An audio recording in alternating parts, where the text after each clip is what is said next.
ভারত থাকবে না, থাকবে না ভারত।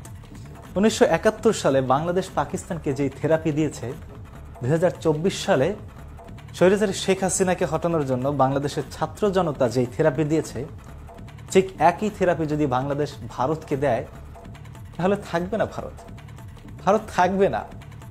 আমি বলেছি না আজকে আমি কোনো চেঁচামেচি করবো না, কোনো চিৎকার করবো না। আমি আজ রেগে একটি শব্দ বলবো না।